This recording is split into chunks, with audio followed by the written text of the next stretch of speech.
En una oscura madrugada polaca, a las 3 en punto, Dylan Wheeler se encontraba frente a una sucursal bancaria local, acompañado por dos individuos que había conocido horas antes en un bar. La seguridad del banco parecía sorprendentemente laxa, casi insultante para alguien que había vulnerado los sistemas de Microsoft, Epic Games e incluso del ejército de Estados Unidos. Un banco polaco común no debería representar un obstáculo significativo. Con destreza, Dylan desactivó las cámaras de seguridad. Ingresaron, sustrajeron el dinero y se marcharon sin levantar sospechas. Todo parecía haber salido a la perfección, salvo por un detalle: una cámara oculta que nadie había detectado. Por cierto, suscríbete si no quieres ser hackeado. Empecemos. Pero, ¿cómo es que uno de los hackers más buscados por el FBI terminó participando en un atraco bancario al estilo tradicional? Para entenderlo, debemos retroceder varios años, hasta el momento en que un grupo de adolescentes hizo un hallazgo inesperado en un vertedero de desechos electrónicos. Corría el año 2005. Microsoft acababa de lanzar la Xbox 360 y el mundo estaba enloquecido, no tanto por sus gráficos o juegos, sino por algo más intrigante: su seguridad. La consola anterior había sido vulnerada repetidamente, dando origen a una vasta comunidad de modders y piratas informáticos. Cansada de estas brechas, Microsoft invirtió millones en hacer de la Xbox 360 un sistema inviolable, y durante 40 meses lo consiguieron. Hasta que alguien encontró el eslabón perdido. Un individuo llamado Ryan, aficionado a buscar lectores de DVD de Xbox en vertederos de basura electrónica, se topó con algo que parecía imposible: un kit de desarrollo de Xbox 360. Para ponerlo en perspectiva, esto es como encontrar los planos de una bóveda bancaria en la basura. Este descubrimiento abrió una puerta que muchos creían cerrada para siempre. Dylan Wheeler, un joven prodigio australiano en el mundo de la informática, se sintió atraído por este hallazgo. Desde su habitación en Perth, se sumergió en el mundo del hacking, formando parte de un grupo que logró infiltrarse en los sistemas de Microsoft y el ejército de Estados Unidos, sustrayendo propiedad intelectual valorada en más de $100 millones. Entre los datos robados se encontraban especificaciones de la entonces inédita Xbox One y software utilizado para entrenar a soldados estadounidenses en el pilotaje de helicópteros Apache. Este último, en particular, reveló una vulnerabilidad significativa en la ciberseguridad del ejército estadounidense. A medida que las autoridades estrechaban el cerco, Dylan, con apenas 19 años, decidió huir. A pesar de que se le había ordenado entregar su pasaporte, logró escapar de Australia y se dirigió a Europa, estableciéndose en la República Checa. Este movimiento dejó perplejas a las autoridades australianas y estadounidenses, cuestionando la eficacia de los controles fronterizos y la cooperación internacional en casos de cibercrimen. Ya en Europa, Dylan intentó redimirse, ofreciendo sus habilidades para mejorar la seguridad cibernética de diversas organizaciones. Sin embargo, su pasado lo perseguía. En una ocasión, mientras asistía a una conferencia en Londres, se vio envuelto en una disputa con una empresa proveedora de kioscos de recompensas digitales para casinos. Dylan había descubierto una vulnerabilidad en sus sistemas, y al intentar comunicarla, fue acusado de extorsión y se alegó que había sido agredido físicamente por un ejecutivo de la empresa. Aunque las versiones difieren, este incidente subraya la delgada línea entre el hacking ético y las percepciones negativas que aún persisten. A pesar de sus esfuerzos por rehacer su vida, Dylan no pudo escapar de las sombras de su pasado. En un intento desesperado por aliviar su ansiedad, lanzó una campaña de financiamiento colectivo para comprarse un Ferrari, argumentando que el vehículo le ayudaría a sobrellevar el estrés derivado de las redadas del FBI y la policía. Esta iniciativa fue recibida con escepticismo y críticas, y apenas recaudó una fracción mínima de su objetivo. Influencial en un giro inesperado, Dylan se encontró en Polonia, involucrado en un atraco bancario. Aunque su experiencia en el mundo digital era vasta, el mundo físico presentaba desafíos diferentes. La cámara oculta que no detectaron resultó ser su perdición. Las imágenes capturadas llevaron a su arresto, y las autoridades no tardaron en descubrir su verdadera identidad. Así, el joven hacker que una vez había desafiado a gigantes tecnológicos y militares, terminó atrapado por una simple cámara de seguridad, cerrando un ciclo de intriga, talento y decisiones cuestionables. En el año 2005, mientras Microsoft lanzaba su esperada Xbox 360, un joven llamado Ray, apasionado por la tecnología, se adentraba en vertederos electrónicos en busca de componentes valiosos. En una de esas incursiones, entre montañas de desechos tecnológicos, sus ojos se posaron en un hallazgo inesperado: un kit de desarrollo de Xbox 360, una herramienta reservada exclusivamente para desarrolladores autorizados por Microsoft. Este descubrimiento, comparable a encontrar planos secretos de una instalación gubernamental, fue posible gracias al infame Anillo Rojo de la Muerte, un fallo masivo que llevó a Microsoft a retirar y destruir numerosas consolas defectuosas, incluyendo kits de desarrollo. Ray, consciente del valor de su hallazgo, decidió no destruir el kit como se suponía que debía hacerse. Entre los que adquirieron estos kits se encontraba David Pokora, un prodigio de la programación que había estado modificando consolas desde una edad temprana. Para una Navidad, sus padres le regalaron una Xbox original, y en lugar de limitarse a jugar, David la transformó completamente, demostrando su habilidad y curiosidad innatas. Años más tarde, con el kit de desarrollo en sus manos, David comenzó a crear modificaciones para Halo 3 que dejaron a la comunidad asombrada. Sus creaciones eran tan avanzadas que muchos se preguntaban cómo las lograba. Su respuesta era siempre evasiva: no pueden hacerlo, no sabrán cómo, nadie les dirá cómo. Sin embargo, un programador de 18 años llamado Anthony Clark no se dejó disuadir. Le propuso a David mejorar sus modificaciones a cambio del contacto del vendedor de los kits de desarrollo. Sin saberlo, esta colaboración daría origen a una alianza que cambiaría para siempre el mundo del hacking. David y Anthony, explorando el kit de desarrollo, se toparon con información que parecía demasiado buena para ser verdad: acceso a los servidores internos de Microsoft. Este acceso les permitió obtener versiones preliminares de juegos y software aún no lanzados al público. La tentación era irresistible, y pronto comenzaron a compartir sus hallazgos con una red selecta de hackers, formando un grupo conocido como Xbox Underground. El grupo no se detuvo allí. Utilizando técnicas de ingeniería social y aprovechando vulnerabilidades en la seguridad, lograron infiltrarse en los sistemas de otras compañías de videojuegos y desarrolladores, obteniendo códigos fuente y datos confidenciales. Su audacia creció, y con ella, la atención de las autoridades. La caída del grupo comenzó cuando intentaron monetizar su acceso. Uno de los miembros contactó a un comprador potencial para vender información confidencial, sin saber que este comprador era un informante del FBI. Esta transacción permitió a las autoridades rastrear las actividades del grupo y reunir pruebas en su contra. David Pokora fue arrestado en marzo de 2014, convirtiéndose en el primer extranjero condenado en Estados Unidos por robo de secretos comerciales a través de hacking. Su arresto marcó el comienzo del fin para Xbox Underground. Anthony Clark y otros miembros también fueron detenidos, enfrentando cargos que iban desde fraude informático hasta conspiración. Dylan Wheeler, otro miembro destacado del grupo, logró eludir a las autoridades inicialmente, huyendo de Australia antes de ser arrestado. Sin embargo, su libertad fue efímera, y eventualmente fue capturado y extraditado para enfrentar la justicia. La historia de Xbox Underground sirve como una advertencia sobre los peligros de la ambición desmedida y la falta de ética en el mundo digital.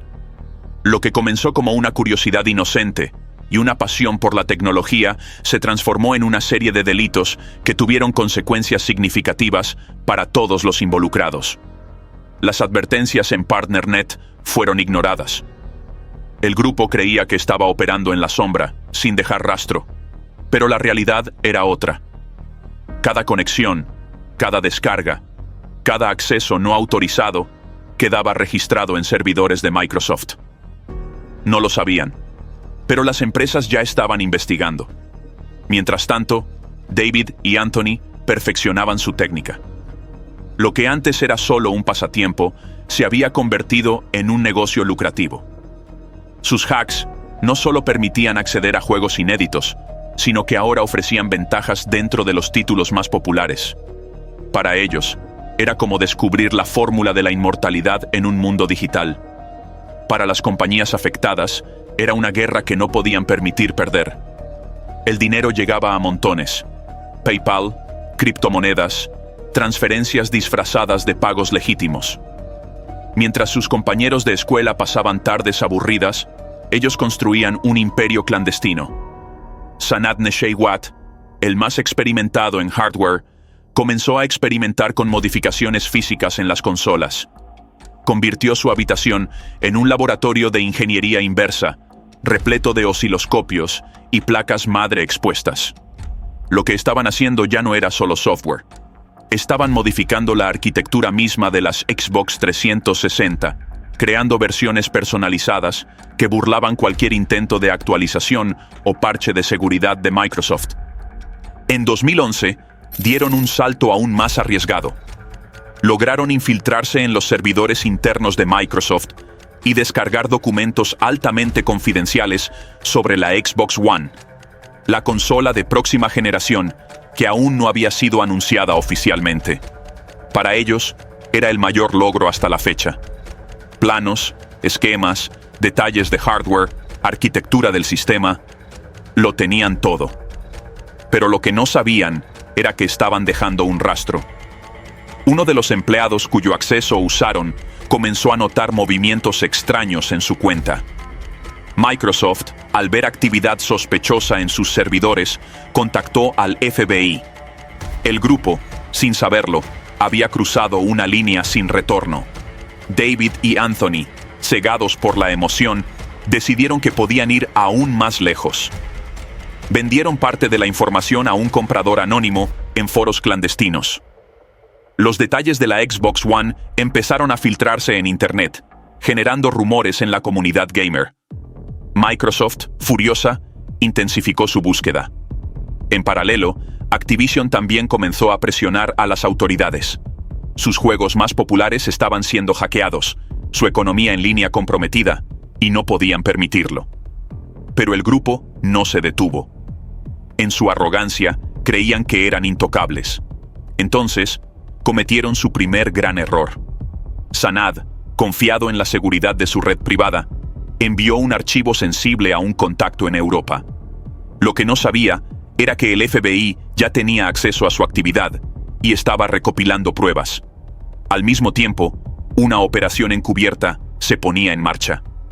Un agente se infiltró en uno de los foros donde el grupo se movía y comenzó a interactuar con ellos. Ganó su confianza, fingió ser un comprador interesado y con el tiempo obtuvo detalles suficientes para rastrear direcciones IP y conexiones reales. A finales de 2013, el FBI ya tenía un caso sólido. Estaban listos para actuar. Las órdenes de arresto fueron preparadas. Mientras David y Anthony seguían disfrutando de su éxito, las agencias gubernamentales cerraban el cerco. Lo que parecía un juego estaba a punto de convertirse en una pesadilla real. No sabían que su próxima conexión a Internet podría ser la última como hombres libres.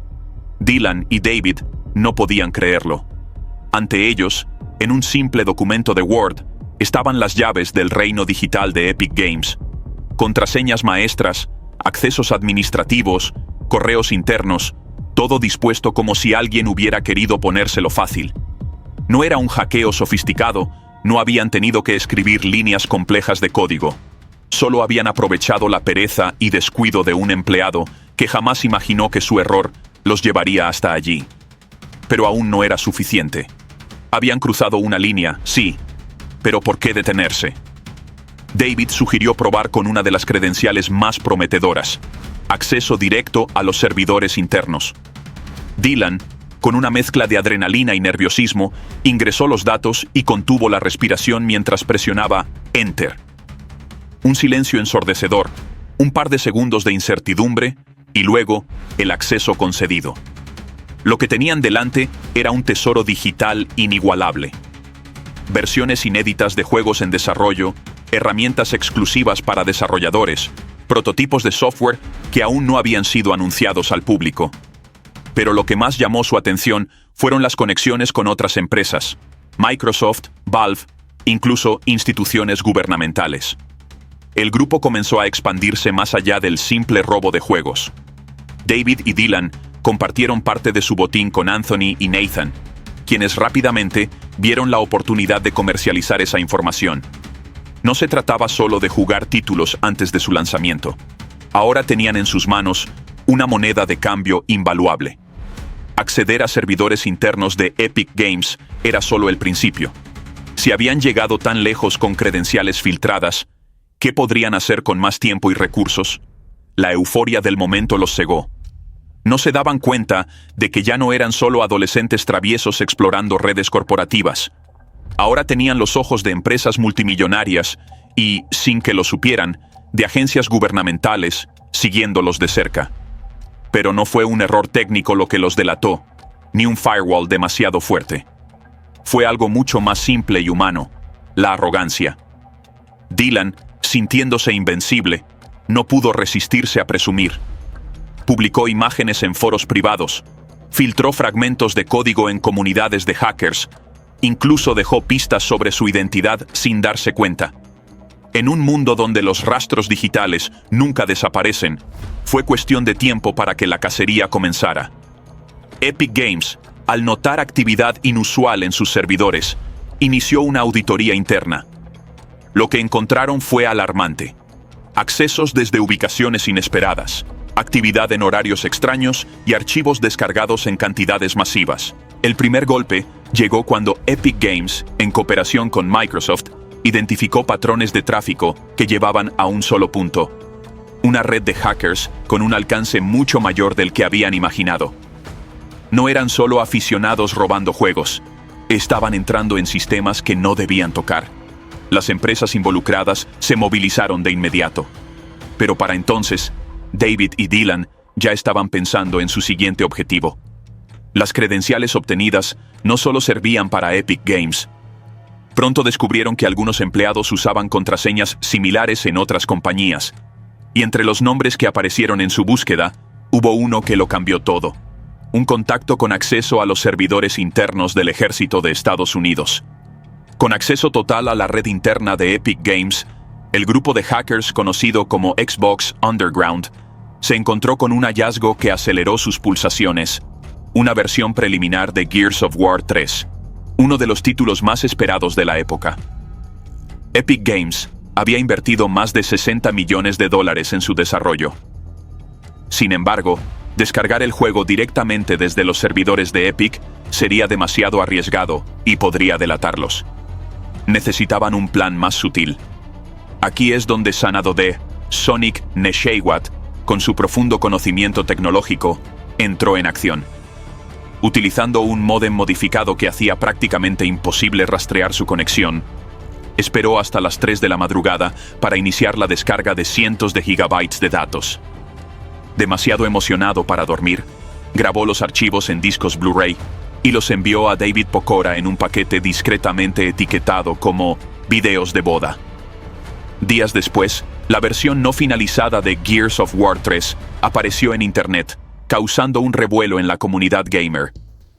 Epic Games advirtió al público que la versión filtrada podría dañar sus sistemas, una amenaza que, aunque sonaba exagerada, reflejaba su enojo y preocupación. El FBI pronto se involucró, y Epic Games comenzó a enviar correos urgentes a la agencia federal, buscando una solución. Aterrorizado por las posibles consecuencias, David le pidió a Justin May que lo ayudara a encriptar sus discos duros para proteger cualquier evidencia incriminatoria. Mientras tanto, Dylan Wheeler continuaba accediendo a los servidores de Epic Games, incluso cuando el FBI ya los estaba monitoreando activamente. Su audacia fue recompensada cuando descubrió una unidad USB conectada a la red que contenía todas las credenciales importantes de la compañía. Lo que siguió fue una frenética actividad digital. Dylan accedía diariamente a los sistemas, espiando a los empleados a través de sus webcams y observando reuniones en tiempo real desde su computadora en Australia. El grupo, embriagado por su éxito, decidió ampliar sus objetivos y comenzó a infiltrarse en otras compañías, incluyendo Microsoft. La infiltración en Microsoft fue un golpe maestro. Utilizando técnicas de ingeniería social y aprovechando vulnerabilidades en los sistemas de seguridad, lograron acceder a información confidencial sobre futuros lanzamientos y desarrollos de hardware. La magnitud de sus acciones era inimaginable. Habían pasado de ser simples entusiastas de los videojuegos a convertirse en una amenaza real para gigantes de la industria tecnológica. Sin embargo, su creciente notoriedad no pasó desapercibida. Las autoridades intensificaron sus esfuerzos para rastrear a los responsables de las filtraciones y brechas de seguridad. El grupo, que una vez operó en las sombras, ahora se encontraba en el punto de mira de agencias gubernamentales y corporaciones multinacionales. La pregunta ya no era si serían atrapados, sino cuándo y cómo enfrentarían las consecuencias de sus acciones. David y Dylan, sintiendo el poder en sus manos, comenzaron a adentrarse aún más en los secretos más oscuros de la industria del videojuego. Habían tocado la puerta de gigantes, y con la filtración de Gears of War 3, ya no eran simples jugadores hackers, sino actores clave en el submundo digital. Sin embargo, el acceso que habían obtenido no iba a quedar sin consecuencias. Epic Games había lanzado un grito de alerta al mundo, advirtiendo sobre los peligros de la versión filtrada. Mientras el FBI se infiltraba en la red en busca de pistas, el grupo seguía ganando terreno, como sombras en la oscuridad, deslizándose a través de las fisuras del sistema. Con la llegada de Sanat al equipo, la red se volvía más difícil de rastrear. Su módem hackeado, diseñado para hacer invisible cualquier conexión, les dio la ventaja que necesitaban para moverse con libertad en la red. A las 3 de la mañana, cuando todo estaba en silencio, Sanat comenzó a descargar teras de datos. Las noches de trabajo intensivo se volvieron rutinarias, mientras los chicos quemaban discos Blu-ray llenos de material filtrado. Estos eran enviados a David, que los recibía con una mezcla de emoción y temor. Sabía que estaban jugando con fuego, pero el botín era demasiado tentador para resistir. Los paquetes llegaban bajo etiquetas inocentes, como videos de boda, ocultando el verdadero contenido. Archivos valiosos que cambiarían el rumbo de la historia. No pasó mucho tiempo antes de que Gears of War 3 se filtrara al público, alimentando la voracidad de los fanáticos. El escándalo fue inmediato, y Epic Games no tardó en alertar a los jugadores que la versión filtrada era peligrosa, con un mensaje que, aunque sonaba ridículo, mostraba la magnitud del daño. La versión filtrada podría derretir sus sistemas. Esa advertencia no hizo más que avivar las llamas de la curiosidad, y los jugadores comenzaron a compartir los archivos como si fueran tesoros. Sin embargo, detrás de las cortinas, el FBI ya había comenzado a hacer movimientos. El caso había sido abierto, y las autoridades se estaban acercando. David, con la presión a su alrededor, le pidió a Justin que lo ayudara a encriptar los discos duros, pero el impulso de Dylan era imparable. Dylan, con apenas 14 años y desde su computadora en Australia, continuaba accediendo a servidores de forma meticulosa. Su destreza para infiltrarse era impresionante, y sus avances no pasaban desapercibidos. En uno de sus movimientos más audaces, encontró un USB conectado a la red interna de Epic Games. Al examinarlo, su rostro se iluminó al ver que contenía todas las credenciales de acceso importantes de la compañía. Un error de seguridad tan básico que parecía imposible. En lugar de retroceder, Dylan se sumergió aún más en el caos digital, accediendo a la red interna, donde comenzó a espiar a los empleados, observando sus webcams, descubriendo reuniones en tiempo real. Mientras el FBI monitoreaba sus movimientos, el grupo estaba más comprometido que nunca. El próximo golpe de los hackers llegó cuando se infiltraron en los servidores de Microsoft. En una de sus incursiones, encontraron una carpeta extremadamente protegida, de acceso restringido solo para los desarrolladores de la compañía. Lo que encontraron en ella fue un golpe de suerte para ellos, pero una bomba para Microsoft. Los planos detallados del futuro Durango, la consola que más tarde se conocería como el Xbox One. Los chicos sabían que tenían en sus manos una de las piezas más valiosas del rompecabezas tecnológico. Con estos documentos, podían tener acceso a todo lo que necesitaban para construir su propia versión de la consola antes de que se hiciera oficial. Lo que siguió fue una audacia inusitada. Ordenaron las piezas necesarias para construir la consola. Nathan, con su habilidad para ensamblar tecnología, montó la consola utilizando los planos robados. Al principio, todo parecía un sueño, una locura hecha realidad. Y funcionó. La consola Xbox One estaba frente a ellos, y ni Microsoft ni el mundo sabían que ya estaba en manos de unos adolescentes. Cada circuito, cada código fuente, estaba allí, al alcance de sus manos. El poder de controlar una de las piezas más codiciadas de la industria de los videojuegos les dio un sentido de invulnerabilidad, como si estuvieran invencibles. Pero como todo imperio, el suyo también comenzaba a mostrar grietas. Las intrusiones se hacían cada vez más arriesgadas, y aunque las ganancias eran rápidas, la paranoia se apoderaba de todos. No podían evitar sentirse observados. Algo en el aire les decía que el fin estaba cerca, pero la adrenalina seguía empujándolos a seguir adelante. Cada día que pasaba sin ser atrapados, solo aumentaba el riesgo. Las agencias de seguridad ya estaban tras sus pasos, y el FBI estaba a punto de destapar la verdad. Pero mientras tanto, el poder del acceso sin límites seguía alimentando su egocentrismo, cegándolos ante la amenaza inminente. La historia de los jóvenes hackers continuó su curso, acelerándose hacia el abismo, mientras su audacia desbordaba todos los límites de la legalidad. Después de haber construido su propia versión del Xbox One, meses antes de que Microsoft presentara oficialmente la consola al mundo, la sensación de poder entre ellos era abrumadora. Tenían algo único, un prototipo completamente funcional que era la joya de su imperio digital. Sin embargo, había un problema crítico. No había juegos para probarlo. Fue entonces cuando decidieron venderlo. Tras semanas de especulación, encontraron un comprador, un misterioso individuo de Seychelles, dispuesto a pagar una cantidad exorbitante, $150,000. El trato estaba sellado, pero surgió una pregunta crucial. ¿Quién sería el encargado de enviar la consola?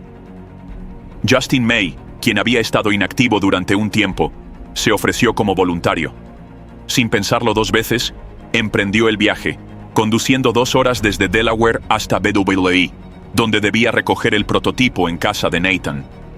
Pero el paquete nunca llegó a su destino en Seychelles. Mientras tanto, Dylan Wheeler, frustrado por no ser creído en los foros sobre la autenticidad del Xbox One que habían creado, tomó una decisión que cambiaría todo. Sin consultar con los demás, publicó fotos del prototipo en eBay, desatando una ola de interés masivo. La subasta se convirtió en un fenómeno viral, y las ofertas comenzaron a acumularse, alcanzando la asombrosa cifra de $200,000. Microsoft reaccionó rápidamente, presentando un reclamo por infracción de derechos de autor, pero Dylan no se detuvo ahí. En un acto de temeridad y tras haber bebido de más, decidió llamar a Epic Games y confesarles su hackeo a sus servidores. Les explicó con lujo de detalles cómo había logrado infiltrarse en su sistema y, de forma sorprendente, les pidió un póster como recompensa. La respuesta fue aún más desconcertante. Epic Games aceptó, y Dylan, el joven hacker, se encontró con un póster en sus manos, mientras sus amigos observaban, horrorizados. La notoriedad de Dylan creció rápidamente. Se convirtió en una figura central en las entrevistas sobre la filtración del Xbox One. Era el chico que había logrado burlar a Microsoft, un símbolo de osadía en Internet. Pero esa fama no iba a durar mucho. Miles Hawks, un investigador de Microsoft, voló hasta Australia para reunirse con Dylan, quien ya tenía 17 años. En su sala de estar, Dylan confesó todo. Explicó cómo había hackeado a Microsoft y qué había logrado. Hawks, con calma, le dio una advertencia simple: dejar de hackear, dejar de publicar sobre el Durango en eBay y todo estaría bien. Pero como siempre, Dylan no escuchó. Al día siguiente, volvió a poner el Durango a la venta en eBay, lo que provocó una reacción aún más fuerte por parte de Microsoft. Bill Gates personalmente ordenó una redada, y la policía australiana irrumpió en su hogar. Lo que encontraron allí fue algo mucho más grave de lo que pensaban. No solo había hackeado a Microsoft, sino que también había accedido a sistemas del ejército estadounidense y cientos de desarrolladores de juegos. Los cargos fueron claros: 22 cargos federales por delitos cibernéticos. El grupo, que hasta entonces había estado funcionando como una máquina bien engrasada, comenzó a fragmentarse. David, alarmado por los eventos que se desarrollaban, cortó toda comunicación con Dylan, mientras que Sanat intentaba distanciarse del caos. Pero ya era demasiado tarde. La policía allanó la casa de Sanat y fue arrestado. El FBI estaba cada vez más cerca. En medio de todo esto, el comprador en Seychelles, que nunca recibió su prototipo, resultó ser, en realidad, un agente del FBI encubierto. El grupo había cometido un error fatal. Al vender tecnología robada, no sabían quién estaba al otro lado de la transacción. La lección fue clara: el poder del ciberespacio tenía un precio, y ese precio era su libertad. Sin embargo, la historia no terminó allí. Una noche de verano de 2012, Austin y Nathan estaban explorando los servidores de Zombie Studios, desarrolladores de videojuegos de guerra, cuando tropezaron con algo mucho más peligroso que simples archivos de juegos. En medio de los códigos de diseño y desarrollo, encontraron una conexión VPN directa a los servidores militares de Estados Unidos. La curiosidad los empujó a seguir ese túnel digital, sin saber que cruzaban una línea sin retorno. Lo que encontraron fue una bomba de tiempo, un simulador de vuelo para el helicóptero Apache AH-64D, contratado por el Departamento de Defensa de los Estados Unidos. 500,000 de líneas de código clasificado estaban frente a sus ojos, y el riesgo de lo que acababan de descubrir era inconmensurable. Mientras Austin y Nathan dudaban, Dylan, como siempre el más audaz, tuvo una idea. ¿Y si lo vendemos a los árabes?, sugirió. El daño ya estaba hecho. El código estaba comprometido, y el grupo se encontraba al borde de un abismo del que ya no podrían salir fácilmente. Mientras tanto, David recibió una llamada inesperada de Austin. Le habló de un hacker de 18 años llamado Armen, quien afirmaba tener acceso al campus de Microsoft y la capacidad de robar un Durango real. A cambio, solo pedía algunas credenciales de servidor y algunos miles de dólares. El trato parecía arriesgado, pero la tentación de un prototipo real fue demasiado fuerte para resistir.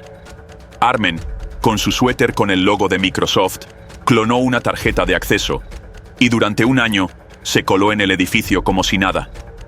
Las cámaras de seguridad lo captaron nervioso caminando por los pasillos, sin tener acceso al 5º piso, donde se guardaban los Durangos. Pero no fue un obstáculo. Se dirigió por las escaleras, metió 3 prototipos en su mochila y salió tranquilamente del edificio. Una semana después, Armen recibió una llamada de Microsoft. Lo habían contratado. Su sueño se había hecho realidad, pero no duró más que 2 semanas. Las cámaras lo habían grabado todo, y pronto fue confrontado en una sala de interrogatorios. Microsoft le ofreció un trato: devolver los prototipos o enfrentarse a consecuencias graves. Mientras Armen intentaba desesperadamente conseguir dinero para los Durangos robados, David lo ignoró. Sin embargo, el destino de los hackers estaba sellado cuando, al intentar cruzar la frontera con su padre, los oficiales descubrieron algo extraño en su pantalla: el nombre de Zenón, vinculado directamente a David. 8 meses antes, el FBI había preparado una acusación secreta contra él, y la captura estaba cerca. Las pistolas apuntaron al auto de David, y su padre escuchó en silencio la terrible noticia. su hijo no volvería a casa por mucho tiempo. La acusación que le fue presentada no solo mencionaba a David, sino a una figura misteriosa que apareció una y otra vez en los documentos: Justin May, la mano oculta que había ayudado al FBI a desmantelar el imperio de los hackers, el único que parecía salirse con la suya en cada escándalo. Lo que parecía ser el final de una historia desbordante de hackeos, traiciones y secretos, estaba lejos de serlo. El círculo se había cerrado, pero no para todos. Los miembros del infame grupo, conocido por su aventura de adolescentes en el underground de Xbox, habían llegado hasta donde otros no se atreverían ni en sus peores pesadillas. El informante, el hombre que había jugado ambos lados, el que parecía estar allí solo como espectador, resultó ser el eslabón perdido. Justin May, el hombre que nunca se metía en problemas, había estado trabajando para el FBI desde el principio. El giro en la trama era tan grande que ni siquiera los más observadores habían logrado ver a través de la fachada que él mismo había creado. Lo que comenzó como una simple broma de adolescentes, el deseo de hacer frente a las gigantes tecnológicas como Microsoft, terminó con secretos militares robados, prototipos de consolas vendidos a compradores desconocidos y una traición épica que pondría a todos bajo la mira del FBI. La conspiración se había desmoronado y, como en un juego de dominó, uno a uno, los miembros del grupo cayeron bajo el peso de sus propios errores. Dylan Wheeler, con 22 cargos federales sobre su cabeza, se encontraba al borde de la desesperación. Su huida a la República Checa, con su madre como cómplice, era una última jugada desesperada para escapar de las garras de la justicia australiana. Pero lo que no sabía Dylan era que su fuga no estaba exenta de consecuencias. Su madre, dispuesta a ayudarlo, pagó un precio muy alto, con 2 años de prisión como pago por su ayuda. David Pokora, quien creyó que una simple búsqueda de autopartes con su padre sería un viaje tranquilo, descubrió que el FBI ya lo tenía marcado. Su arresto fue solo el principio de una cadena de eventos que llevarían a muchos a la prisión. Anthony Clark, el genio detrás de la operación FIFA, había pasado de crear un simple bot para generar monedas a construir un imperio millonario. Sin hackear nada, solo automatizando el proceso, él logró amasar más de $7 millones en menos de un año. Pero, como suele ocurrir en el mundo de los hackers, el precio de la avaricia era demasiado alto. Mientras sus empleados conducían autos de lujo y él compraba mansiones, el FBI no tardó en ponerle la mira encima. Las intervenciones fueron rápidas, y sus socios, al verse rodeados, entregaron todo el dinero para evitar la cárcel. Sin embargo, Clark se mantuvo firme, convencido de que no había cometido un crimen. Pero lo que parecía una defensa sólida fue destruido por el fiscal, quien dejó claro que no importarían los términos de servicio de EA, ya que los millones de dólares movidos no podían justificarse. A la par de estos eventos, Sanat Sonic, quien intentó distanciarse del grupo, no pudo escapar de las grabaciones que el FBI tenía de él. Cada sesión de hackeo, cada conversación, cada celebración por los logros alcanzados como grupo, ya estaba grabada, y lo condenó de inmediato. Mientras tanto, Austin Alcalá, el chico tímido de Indiana, intentó escapar del peso de sus acciones, pero también terminó atrapado, aceptando la ayuda del FBI a cambio de evitar mayores consecuencias. El clímax de esta historia llegó con un descubrimiento que sacudió los cimientos del hacker underground. Las grabaciones revelaron a Persona A, el informante clave que había estado trabajando con el FBI desde el principio. El nombre de Justin May resurgió como el hombre detrás del velo. Su astucia y capacidad para pasar desapercibido mientras traicionaba a sus amigos fue lo que permitió que el FBI desmantelara la operación. Mientras el grupo caía, el informante se mantenía en la sombra, protegiendo su identidad. El FBI cerraba el cerco y la justicia parecía alcanzarlos uno a uno. Y así, en una noche que comenzó como cualquier otra, los demás miembros del grupo, atrapados en su propio juego, tuvieron que enfrentar la amarga verdad. Ya no eran jóvenes hackers desafiando a grandes corporaciones, ahora eran criminales federales, y el sistema judicial no tenía ninguna intención de perdonar sus errores. En una cruel ironía, Anthony Clark celebraba su cumpleaños con amigos cercanos, ajeno a que su mundo estaba a punto de derraparse. Pero la fiesta terminó en tragedia. Al día siguiente, el joven genio de los bots de FIFA fue encontrado muerto. Una mezcla fatal de alcohol y drogas terminó con su vida a los 24 años, dejando tras de sí un legado que solo un pequeño círculo de amigos conocía. Al final, el imperio que construyó fue arrasado no por el FBI, sino por la traición interna, por la avaricia y la paranoia que desbordó a quienes alguna vez compartieron sueños. La historia de Justin May, el hombre que nunca perdió el rumbo mientras el resto se hundía, quedaría grabada en la memoria del grupo como la mayor lección de todas.